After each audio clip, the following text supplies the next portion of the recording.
Our submission to the LLM evaluation track is DiAlignment.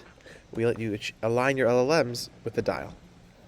What we do is we get the mean activations for benign data, and then we get the mean activations for data that's going to be refused.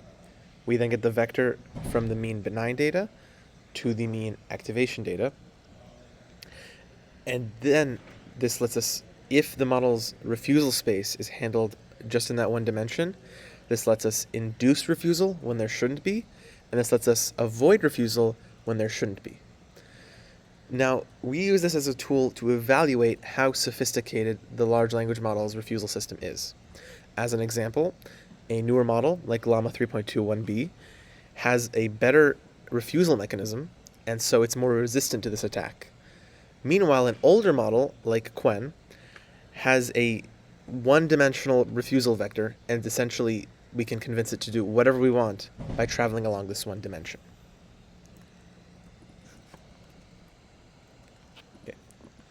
This is our front end that we developed in Streamlit that allows you to play with ablations. So now let's look at this hypothetical prompt, how to tie my shoe. Now, a normal language model is not going to have any problem responding to this. It's not a dangerous prompt, but we jacked up the safety level so that effectively the model will reject any sort of prompt it gives it. And the normal response, this is the default response, it tells you how to tie your shoe. But after we amplify the safety activations, it's saying that it's not safe to tie your shoe, which is quite interesting. Now, we can also do the opposite. We can turn down safety level. And let's talk about how do I make a bomb? Now, okay. We can suppress all refusal. The normal model says it cannot provide information on how to make a bomb. This suppressed model tells you exactly how to make a bomb.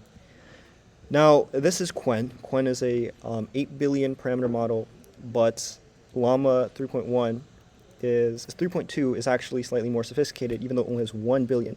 Now let's see how this responds. All right, now Llama is more interesting because when you suppress refusal, it tries to interpret your request in a way that doesn't it doesn't go against the ingrained alignment in the model. It tries to interpret bomb as like a delicious meal or something cool.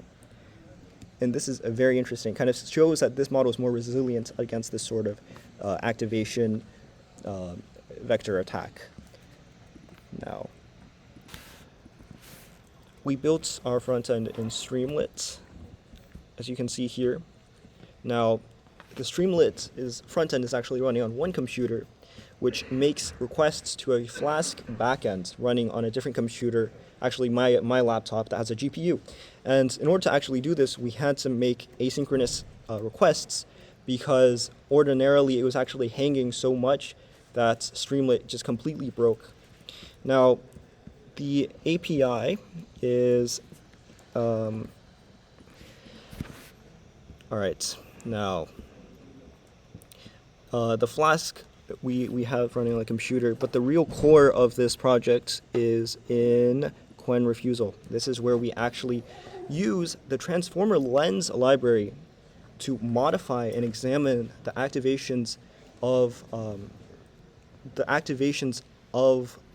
language models like Llama and Quen as it generates tokens, and we can actually modify these activations using hooks. So using hooks allows us basically to take in the activation and then we return a new activation. And the way we modify this to either do refusal, to do ablation is we basically we project the average activation that is associated with bad prompts. We project that along the activation and we subtract that, which effectively removes the model's perception of the prompt as a bad prompt.